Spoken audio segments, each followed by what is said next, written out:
Boa noite, meus irmãos, minhas irmãs, amigos de jornada do aprendizado espírita. Que Deus nos proteja, que Jesus nos acompanhe. Eis os nossos desejos, a nossa vontade. Boa noite, Mauro. Como estamos aí de imagem e sonoridade?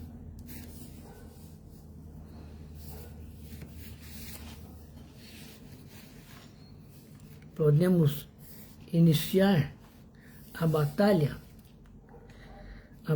do aprendizado, a briga que a gente faz com a nossa própria sombra, no sentido de incutir em nossa alma, de introjetar em nossa alma a luz. Agradeçamos ao Criador a oportunidade do estudo do Espiritismo e de todas as consequências que emanam disso em toda a nossa vida, na vida da sociedade humana, na vida de todas as sociedades que compõem a sociedade humana. Porquanto nós temos continentes, culturas, histórias diferentes, e isso nos leva a interpretações, a entendimentos diferenciados. Mormente na questão da religião, na questão da filosofia, da ciência espiritual. Agradecemos a Jesus, que nos ensinou esse caminho e nos prometeu a água viva da recuperação espiritual, da nutrição moral e ética, da hidratação da nossa alma, para que possamos caminhar até a luz através dos nossos desertos, sem que venhamos a sofrer qualquer tipo de insolação, porquanto essa água sacia a nossa sede, a sede da alma. Agradeçamos ao Criador, agradecemos ao Núcleo de Estudos Espírita, Caibara Schutel, agradeçamos a direção espiritual desses nossos trabalhos, desses nossos aprendizados.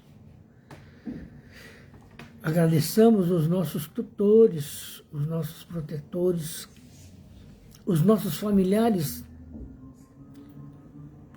que já residem no mundo espiritual desde algum tempo.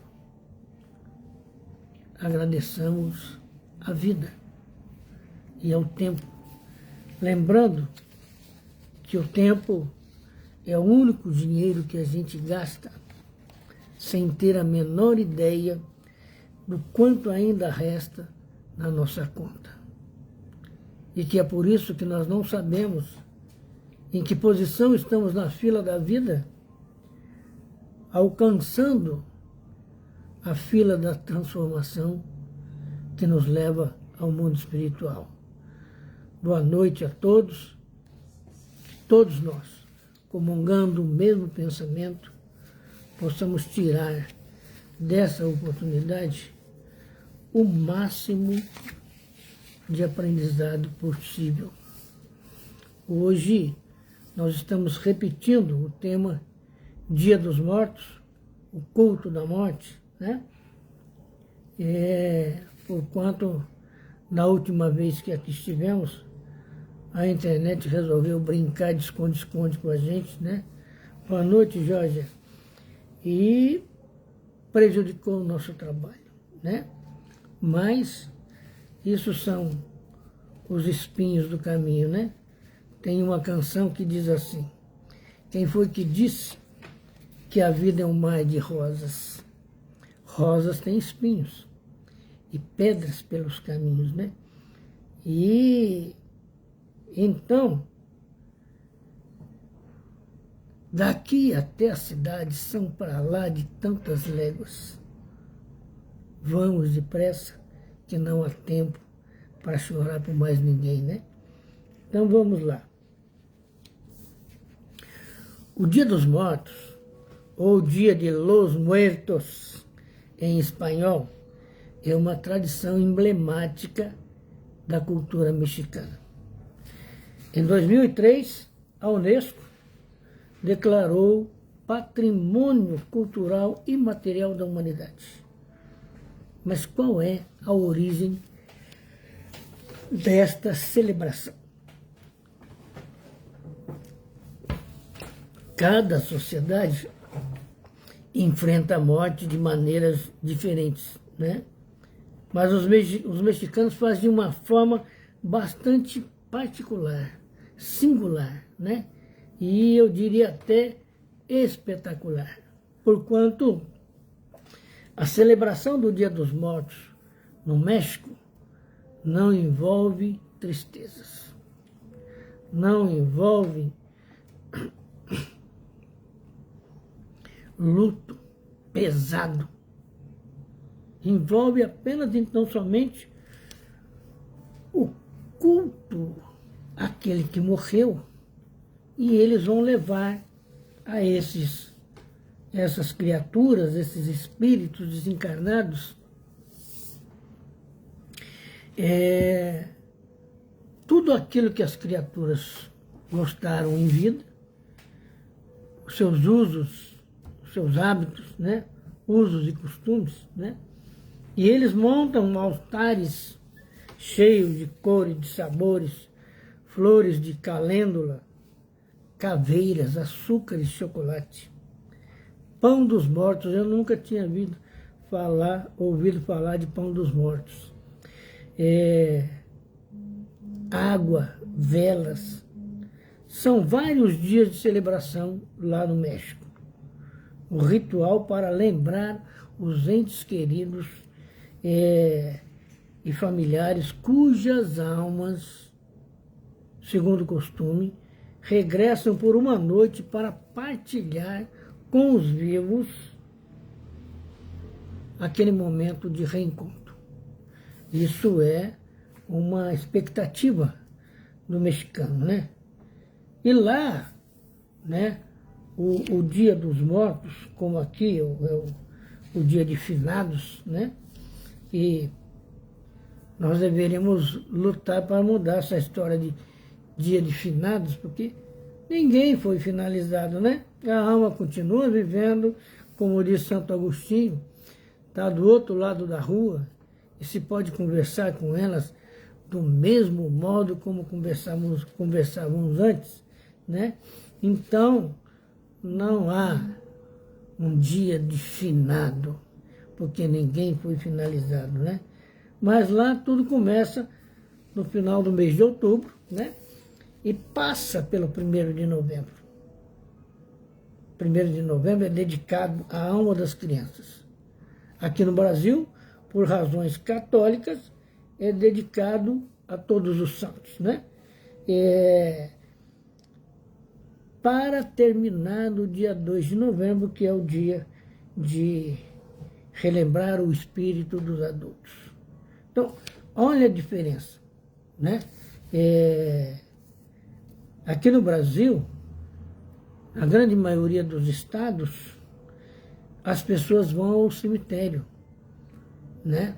Passam o dia comprando flores, colocando flores nos túmulos, né? E depois passam 364 dias, na maioria dos casos, sem nem lembrar do defunto querido, né? Que, na verdade, temos que lembrar do espírito que deixou a carne, e não cultuar a morte. Porque a morte é um estado de transição, sabe?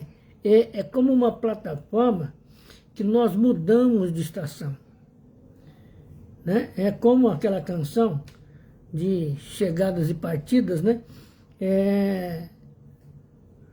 Que a gente muda de estação, muda o ambiente, muda a dinâmica de vida, tudo muda à nossa volta.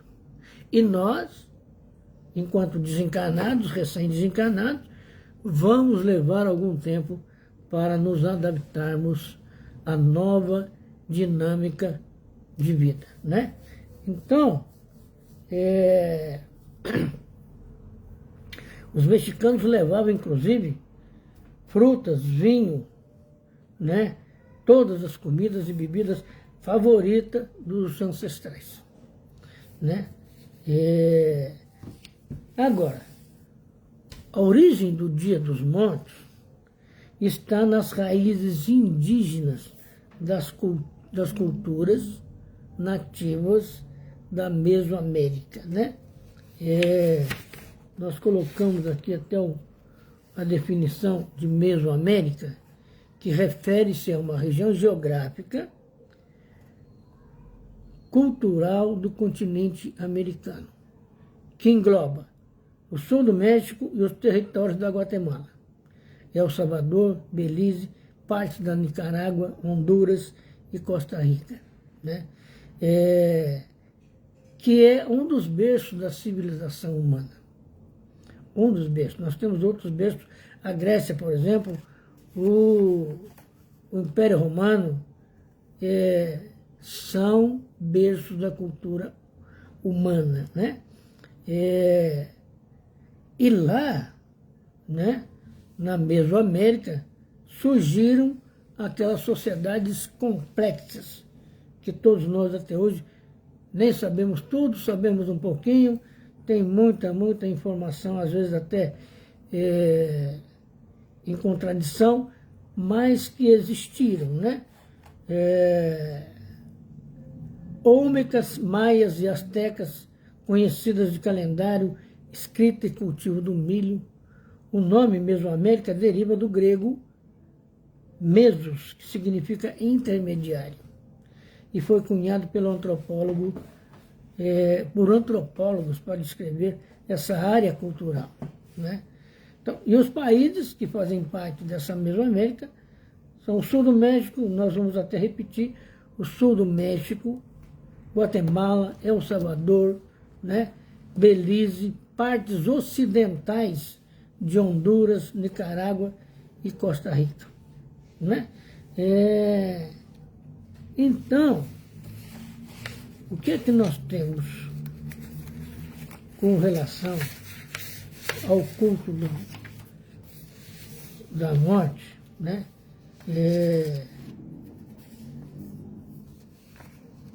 Para que nós possamos entender de onde surge isso, né?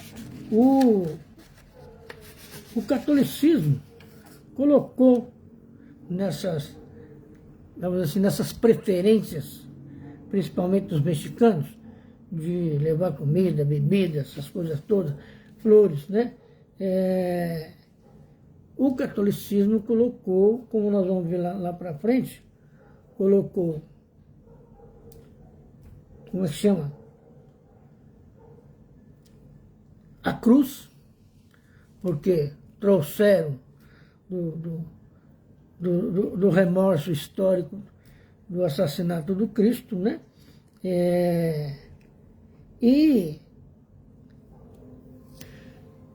colocou questão de roupa preta, né? Um dia específico para isso, que é o dia 1º, dia 2 de novembro, né? E então, aqui no Brasil, segue-se a tradição católica, né?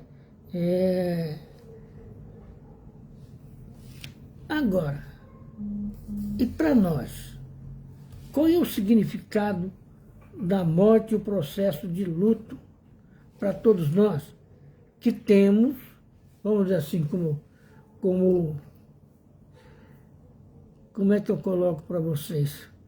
O nosso portal de informações, de história, está dentro do catolicismo, né? Então, qual é a compreensão da morte e do processo de luto para todos aqueles que são fiéis do cristianismo católico romano? como eles se relacionam com a morte, quais são os seus rituais. Porque o luto, na verdade, é um ritual, né? Então vejamos bem aqui. O nosso irmão Nazaré Jacobucci diz que o amor é tão forte quanto a morte, né? Então, o cristianismo tem origem na figura de Jesus Cristo. Uma coisa que nós devemos sempre salientar, que enquanto os discípulos não saíram ao mundo para pregar a boa nova, até que Lucas, se não me falha a memória, entendeu por bem combinar com os outros discípulos que se chamassem cristãos, porque estavam divulgando uma doutrina que Jesus, o Cristo, tinha ensinado. Mas isso não queria dizer em instância nenhuma que seria o cristianismo. Mas ficou na história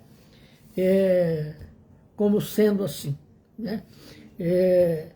Então, porque vejamos bem aqui, qual é a origem terrena de Jesus?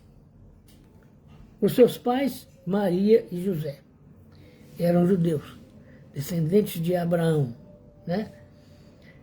Após o batismo, batizado por Batista, aí que Jesus começa a levar a palavra de Deus e fazer milagres, né? E a morte do Cristo para nós, em termos de nos relacionarmos com a morte dele é extremamente significativa. Porque ele mostra para nós o que é que perdeu a vida, o corpo. As condições, tudo aquilo que nós sabemos, pouco importa para a nossa análise do luto. Porque nós temos no mundo, de alguma forma, mortes as mais variadas. Por acidente, por suicídio, por assassinato, né? Por doenças, né? Doenças de difícil cura que geralmente levam as pessoas à morte, né? Então, a morte em si não importa. O que importa é o que Jesus deixou de herança, o seu legado, o legado espiritual. Quando ele, 3 dias depois, ele surge na nossa vida de novo, no mundo material, né? Trazendo para nós a vitória sobre a morte. E é o que nós devemos procurar, a vitória sobre a morte. Entender que deixamos o corpo do mesmo modo como trocamos de roupa. Isso é sensacional, é o exemplo mais simplista, mas é o mais contundente. Porque deixamos no chão um corpo, às vezes carcomido pela idade, pelo tempo, né? E surgimos no mundo espiritual, livres de doenças, livres de compromissos humanos. Há uma afirmação ainda muito forte entre o povo que é: a fulano descansou, fulana descansou. Há sim um período de descanso. Nós precisamos drenar os aspectos psicológicos, emocionais, né? As tristezas, os desequilíbrios nossos, né? Vividos aqui na Terra. Então, também para nos adaptarmos ao mundo espiritual, à vida espiritual, nós temos que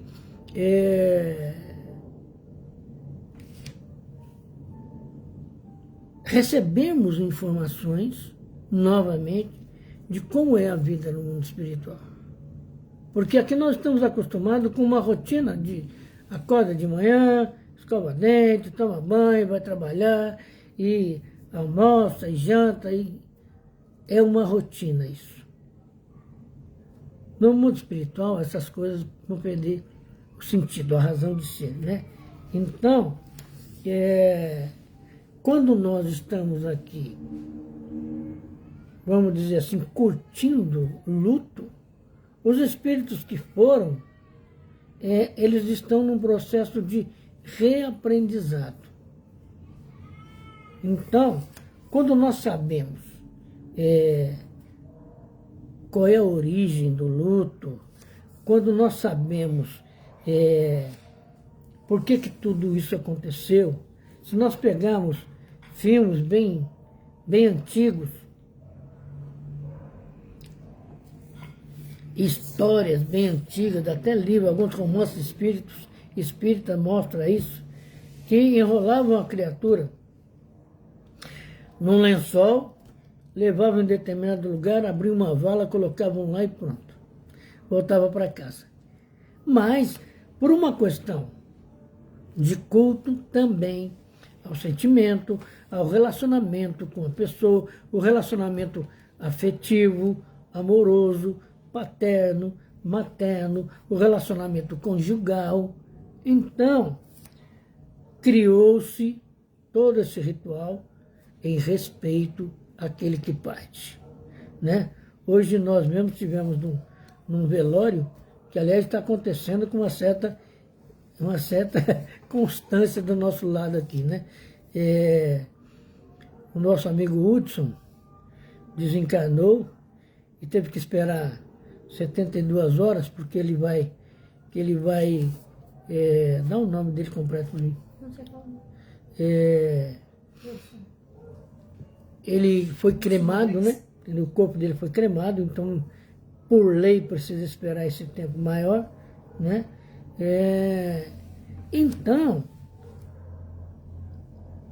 em respeito à criatura que está passando, o velório devia ser um ambiente de paz, de harmonia, de pensamentos que, como é que se diz, que exalassem o que significou a amizade com aquela criatura que deixou o corpo, o que significou o amor vivido com aquela criatura, e não apenas, então, somente tristeza e choro. Chorar é normal, faz parte, você se separou daquela criatura. Mas é preciso desembolsar a fé, a confiança no Criador, né, para entender esse momento com mais, como é que eu digo assim, com mais lucidez.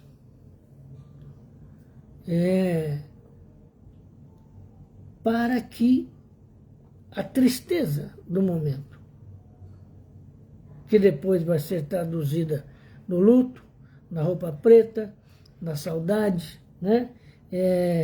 Leva-se algum tempo para entender, inclusive, a questão da morte, mesmo que seja por doença, mesmo que seja por velhice, né? Leva-se algum tempo, né? Nós citamos várias vezes aqui a nossa amiga Maria Nedina, que desencarnou com 105 anos de idade. Quer dizer, os seus filhos, no mínimo, viveram 60, 70 anos com ela. Depende da idade que cada um foi nascendo, da idade que ela casou, e é bastante tempo. Tempo de convívio. Porque mesmo que os filhos casem, depois eles voltam com seus filhos para as comemorações de Natal, de Ano Novo, de aniversário, e procuram sempre estar juntos, né? De algum modo, ainda que não seja o cotidiano, mas alguém fez aniversário, volta todo mundo, né? É o Natal, é a passagem do ano, Dia dos Pais, Dia das Mães, a família se reúne. Então, é preciso que a gente entenda isso e saiba lidar com isso.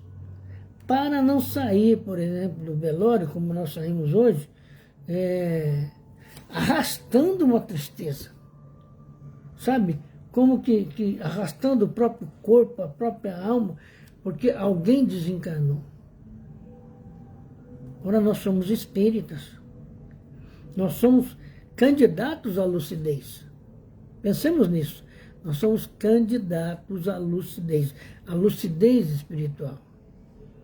Olha, mamãe desencanou, papai desencanou, filho, filha, amigos, mas eles estão bem no mundo espiritual. Se nós soubermos que um parente nosso está no umbral, qual é a nossa reação? O que nós vamos fazer para ajudar esse parente nosso? Então, é preciso que nós também tenhamos essa lucidez, sabe? Para ajudar o que foi. Que geralmente, o que vai, ele vai sozinho. Nós não vamos junto com ele. A gente nasce sozinho, desencana sozinho, né? Porque é do projeto de vida nosso, do projeto de aprendizado, de evolução de cada um de nós. E mesmo os gêmeos que nascem juntos, quando desencarnar, vão desencarnar separados. Não quer dizer que vão desencarnar no mesmo dia, não. E nem serão enterrados no mesmo caixão. Porque depende do histórico de cada um. E nós precisamos pensar nessa lucidez espírita, e eu repito, porque ela nos ajuda.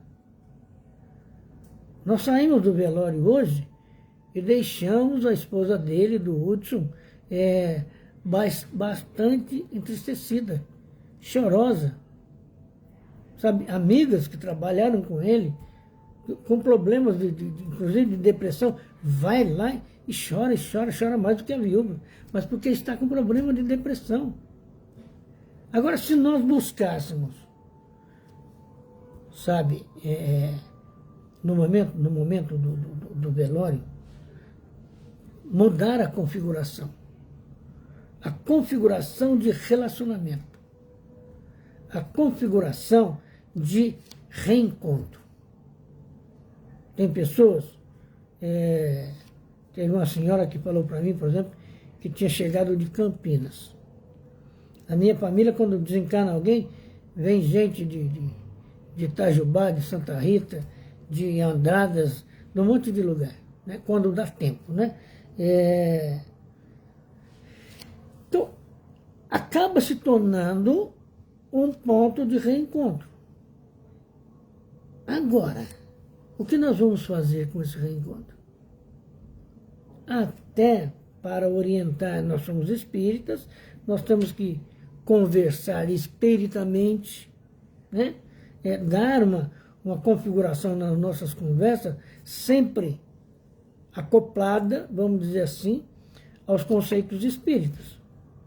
Nós não precisamos falar assim, olha, eu sou espírita e eu, sabe, eu não vou chorar muito por cada... Não, nada disso.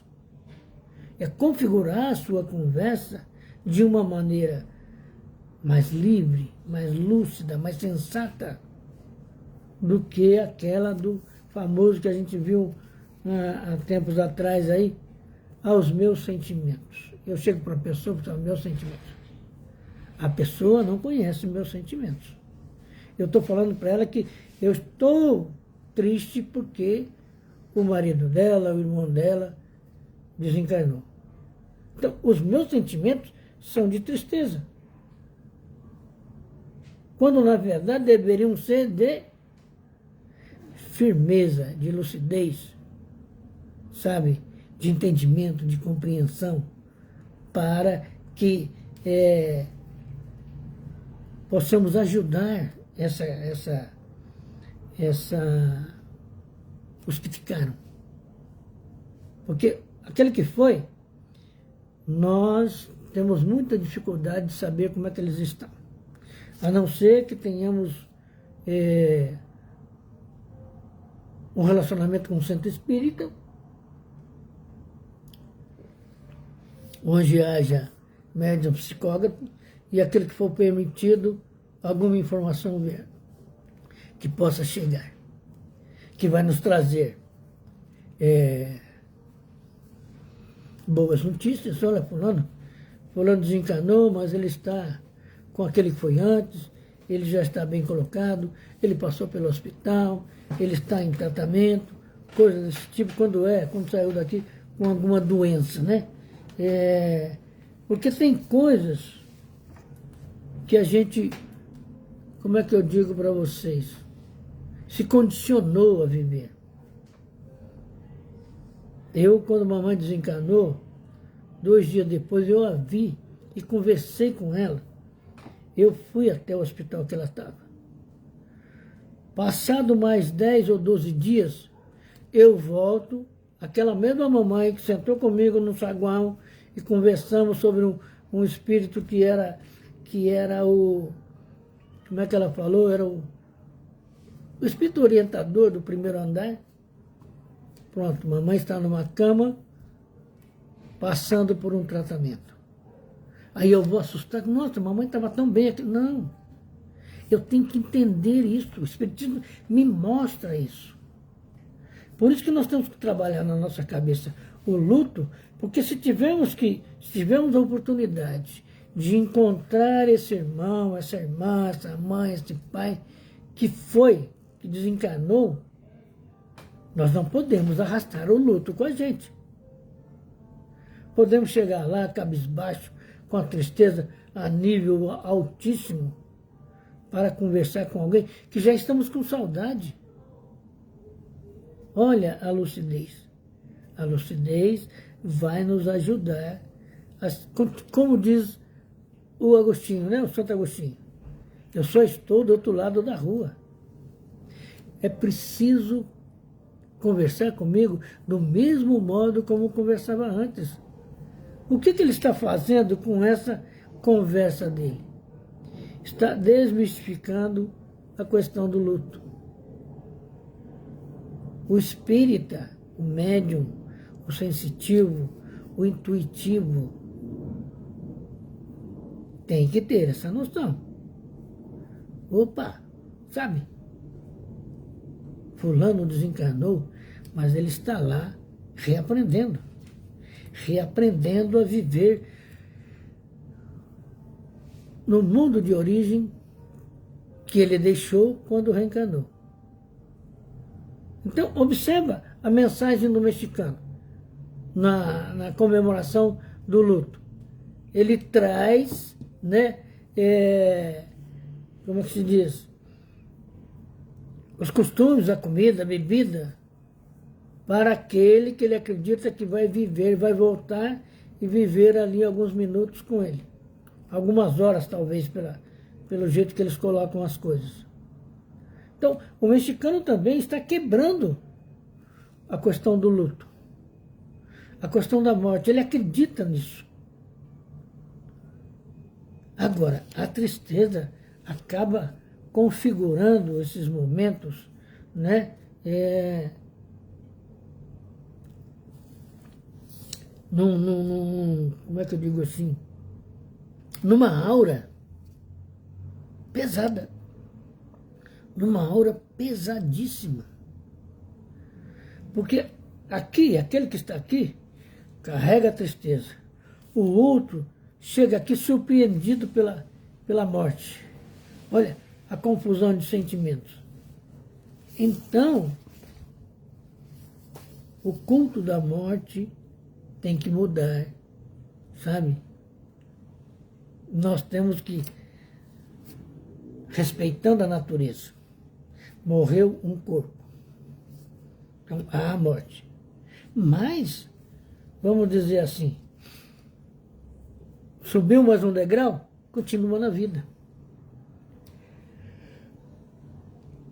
A vida do espírito vai levar algum tempo, vai ficar meio aturdido, sabe, meio, como é que eu digo assim, sem saber onde é que eu estou, cadê papai, cadê mamãe, esse tipo de coisa, porque está desambientado com o mundo espiritual. É a mesma coisa dos nossos sonhos. Por que nós não sonhamos com um nível de lucidez altíssimo?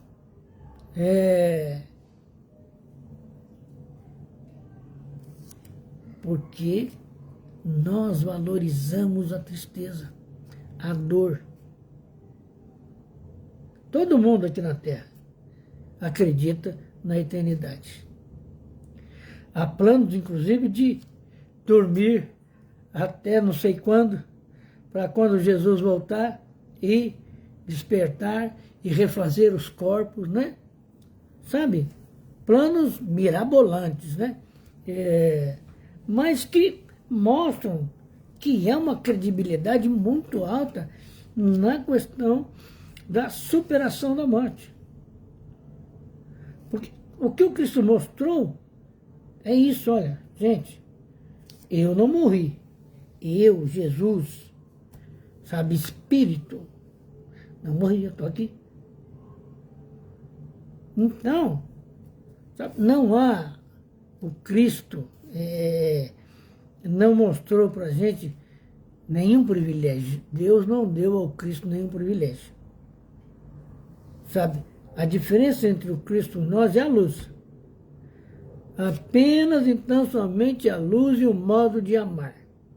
Mas que nós podemos alcançar, que nós podemos crescer, que nós podemos evoluir para essas condições. Ah, demora, vai demorar, vai. Ainda bem que vai demorar, porque a gente pode alcançar cada detalhe. A gente pode conquistar cada luzinha de vagalume para acrescentar em nossa alma, né? Para deixarmos de viver de rituais. Nós precisamos crescer para isso. Exatamente, Mauro. A nossa mudança vai ajudar muita coisa. Quando nós chegarmos num velório, num lugar onde houve uma tristeza, porque nós não paramos para raciocinar. No tempo do Covid, que se desencarnava 100, 200, 300 pessoas por dia, imagina se fosse possível fazer velório para 300 pessoas. O nível de tristeza, sabe? O nível de choro, de desespero. E seria simplesmente inenarrável. Não daria para medir.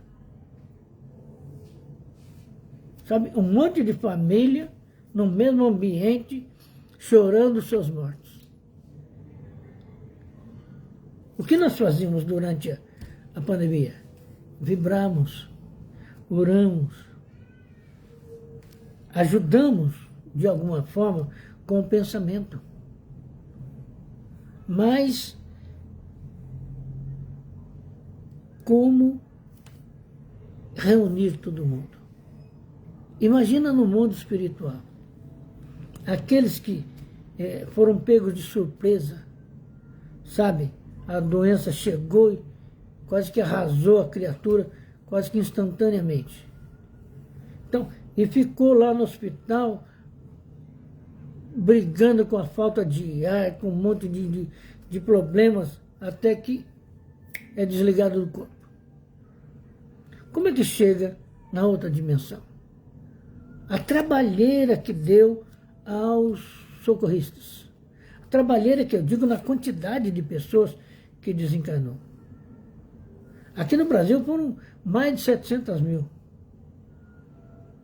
Então, imagina no mundo, nós não temos noção de quantas criaturas desencarnaram na Europa de uma maneira geral. Mas em cada país, na França, Portugal, na Espanha e assim por diante. E o trabalho no mundo espiritual simplesmente, como é que se diz? De mutirão mesmo, sabe? de muitos socorristas para lá e para cá, e ajuda, equipes disso, equipes daquilo. Reunir as pessoas, olha, morreu hoje 300 pessoas que são católicos. Hoje morreu 450 que são evangélicos. Olha, a trabalheira que nós damos para o mundo espiritual, né? Agora, quando é assim, morte aparentemente individual, dá a impressão que o trabalho é menor, né? Mas aí vai depender de cada criatura, vai depender do aprendizado de cada um, entendeu? Para que a gente deixe, inclusive, de cultuar a morte e passe a cultuar a vida, a entender que a morte é só um momento de transição. Olha, a sua roupa física não serve mais, ela está para lá de amarrotada, ela está muito fraca, sabe, a sua estrutura óssea não aguenta mais, né? Então é preciso ir embora, desligar do corpo. Aí desliga. Aí é choro. Choro, choro, choro, tristeza, tristeza, tristeza. Eu alcancei, como já disse para vocês algumas vezes aqui, velórios dentro de casa. Então, eu era criança. O último que eu assisti foi lá em Santa Rita, Sapucaí, um primo meu que desencarnou.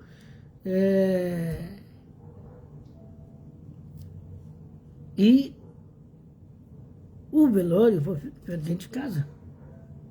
Que, aliás, eu achei muito bonito depois que tirou o corpo para levar para o cemitério, né? Porque aí desce, dá uma volta na cidade, entra na igreja e o padre fala coisas a respeito da vida do morto, né? Depois leva para o cemitério, né? É uma coisa assim que chega a ser folclórica, mas é bonita, sabe? Então, os mexicanos estão nos ensinando a lidar com a morte. Mas nós achamos engraçado quando a gente vê pela televisão, mas tem dificuldade de adotar. Adotar uma postura de compreensão. Adotar uma postura de lógica. Olha, eu sei que fulano não está mais nesse corpo. Então, eu tenho que estar com pensamento constante, revestido de oração, de vibração, sabe? Para poder ajudá-lo a encaminhar. Falar, ó, fulano, como o Santo Agostinho disse, fulano, vamos dizer aqui, o Benedito, você já se desligou do corpo. Agora você está entrando na vida original. E tudo vai ser diferente daqui para frente. E isso não é Roberto Carlos, não. Tudo vai ser diferente. Um monte de usos e costumes que você tinha por aqui, você não vai precisar mais usar.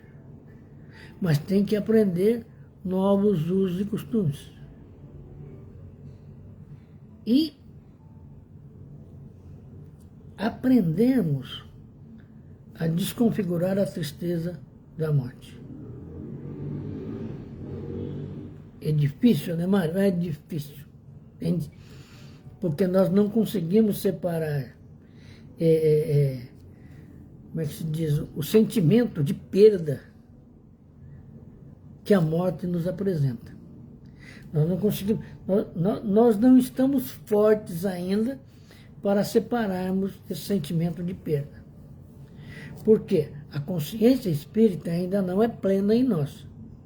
Na grande maioria de nós, não é plena. Então, eu fui assistir uma vez uma palestra do Richard Simonetti, da Federação Espírita aqui de São Paulo, e ele chegou, e a primeira notícia que ele deu, que A mulher dele tinha desencarnado um dia antes. E ele estava lá fazendo o seu trabalho. E, aliás, não disse que ele deu, não. Os dirigentes do trabalho disseram, mas, Richard, ele falou, olha, minha mulher está bem. E eu tenho que seguir em frente. Sabe? Então, é um exemplo que nos cabe imitar, pelo menos começar a imitar. Desencarnou alguém da sua família, você tem uma tarefa espírita no outro dia, você tem um trabalho num grupo de solidariedade, vai, meu Deus do céu, vai acompanhar. O seu parente não vai sentir a sua... Aliás, o trabalho espírita, o trabalho de ajuda ao próximo, vai gerar, como é que se diz, vibrações que ajudam o seu morto, vamos dizer assim. Boa noite, Valdemar. Então, alguém desencarnou na sua família, não fuja da vida social. Vá fazer a sua tarefa. Normal. Você não está faltando com respeito. Não, não existe isso. Você está, como é que se diz? Adotando, praticando as ideias espíritas. Entende? Deixando de cultuar a morte. Deixando de cultuar o luto. É aos poucos, claro que é aos poucos. Eu já disse para vocês que uma vez uma amiga minha me perguntou se nós não íamos cuidar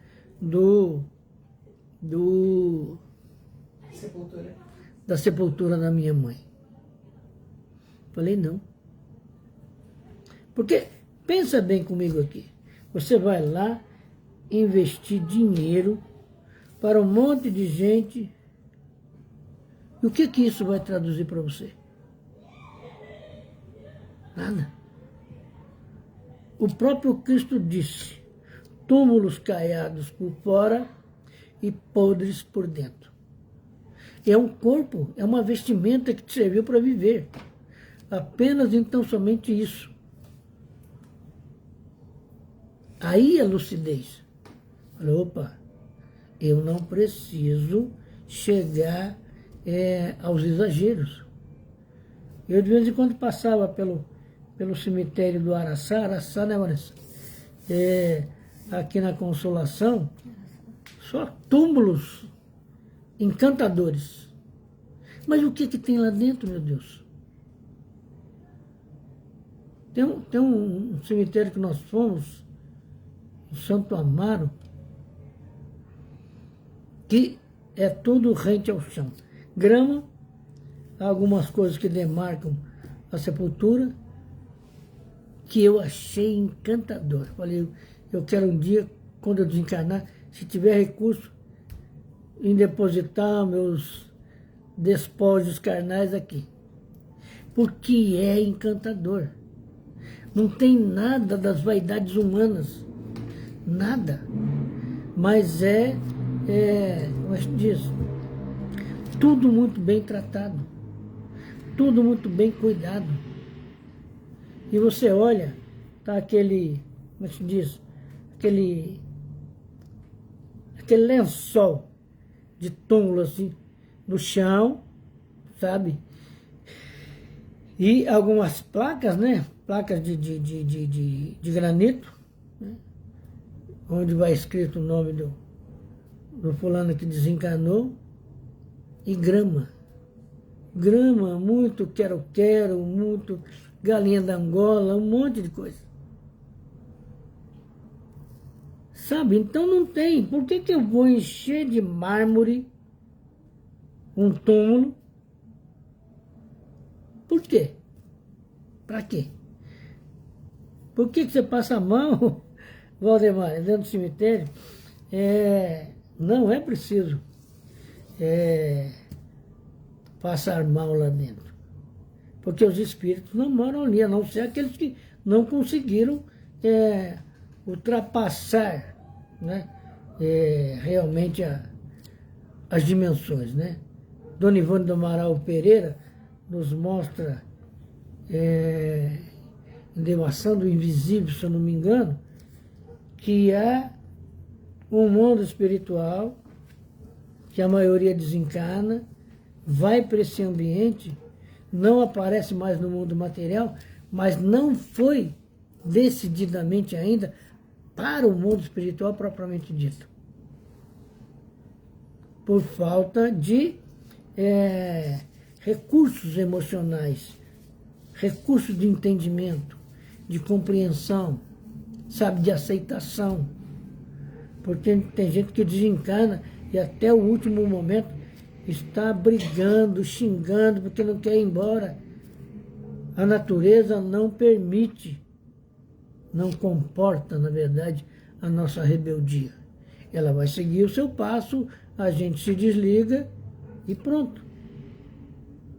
Mas, todas as vezes que você tiver que entrar no cemitério, Valdemar, começa a fazer vibrações antes, orações antes.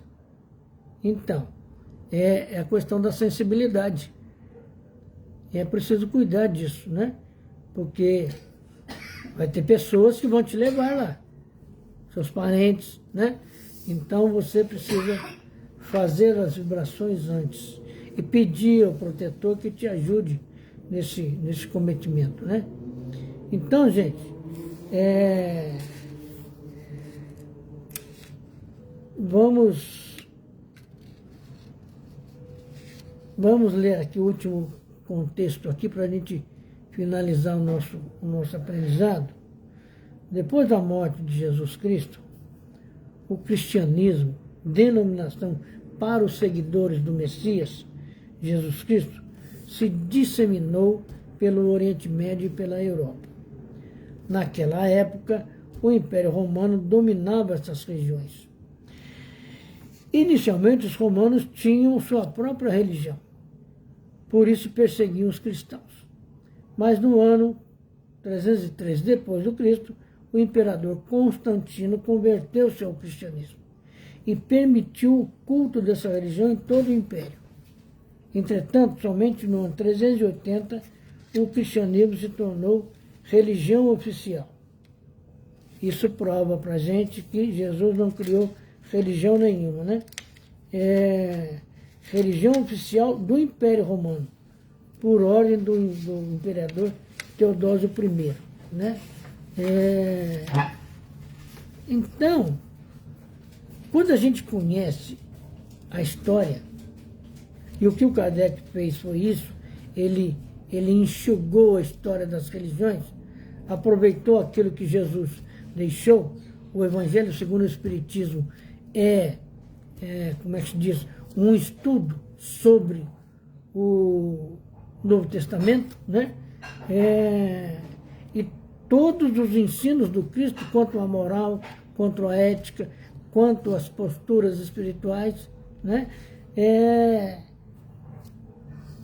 A nos mostrar o caminho, né? Tudo bem, repete o nome da mamãe aí que nós vamos vibrar para ela. Eu vou pedir também para minha esposa dar o nome do Hudson aqui, para a gente vibrar por ele. Hudson Rodrigues. Oi? Hudson Rodrigues. Rodrigues?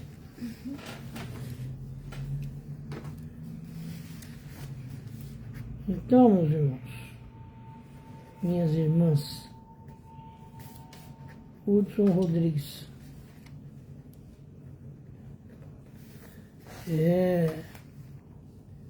Vamos agradecer a Deus. Tá bom, minha amiga. Mas a coragem espiritual é algo que a gente precisa desenvolver dentro de nós mesmos, né? Maria Benedita Viana Sintra. Deixa eu anotar aqui. Maria Benedita Viana Sintra. Sintra Silveiras. Da cidade de Silveiras, né? Então, vamos agradecer ao Criador por mais essa oportunidade e convidá-los para amanhã, né? Que nós vamos falar sobre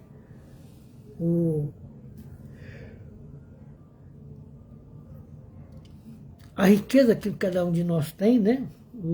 O espírito é herdeiro de si mesmo, né? E nos seus caminhos, as suas aquisições, as suas conquistas, vão formando a sua riqueza espiritual, né? Mas vamos então vibrarmos. É São Bernardo do Campo, né? Vamos vibrar pelo nosso irmão Hudson Rodrigues, cujo corpo foi cremado hoje.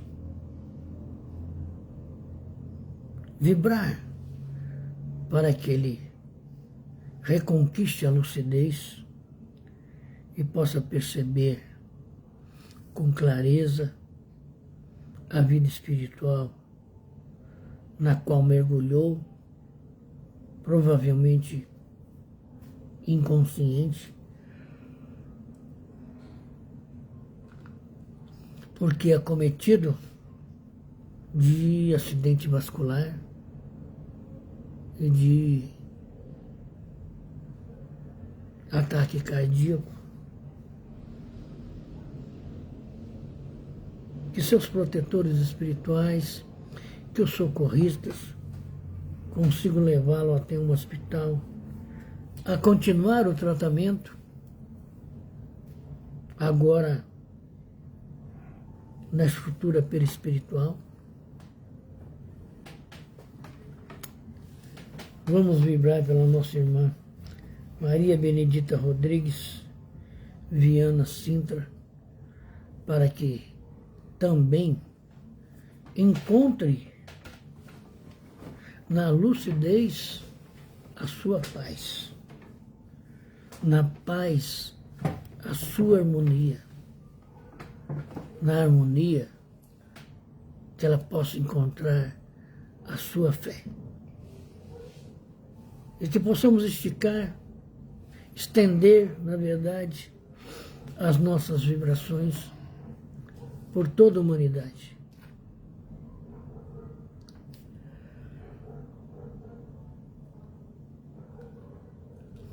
Por esses mais de 8 bilhões de criaturas que fazem parte desse planeta Terra,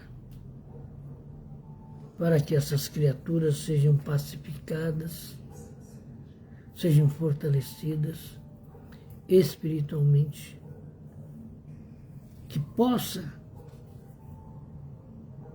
por ação de espíritos protetores, clarear a visão dessas criaturas. E vibramos especialmente pelos nossos irmãos que mais uma vez escorregaram para os lados do vício, do crime, dos desequilíbrios, da loucura, para que todos possam receber bálsamos medicamentosos,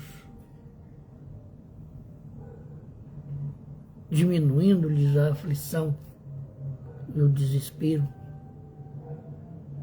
Vibrando pelos irmãos nas cadeias, nas penitenciárias, nos hospitais de todos os gêneros. Os nossos irmãos que perambulam pelas ruas das grandes cidades, em todos os lugares do mundo, para que consigam encontrar o próprio destino. Vibrarmos por todos os espíritos necessitados que aportam o nosso ambiente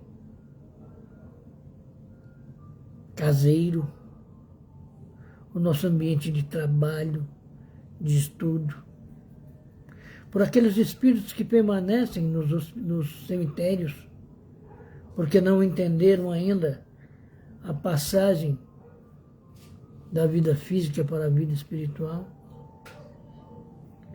vibramos pela direção do Kai Barichúdio.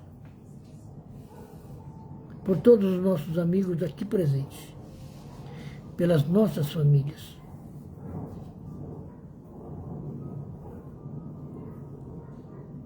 vibramos por todos os nossos filhos, as nossas filhas, pela saúde moral, pela saúde espiritual, pela saúde física.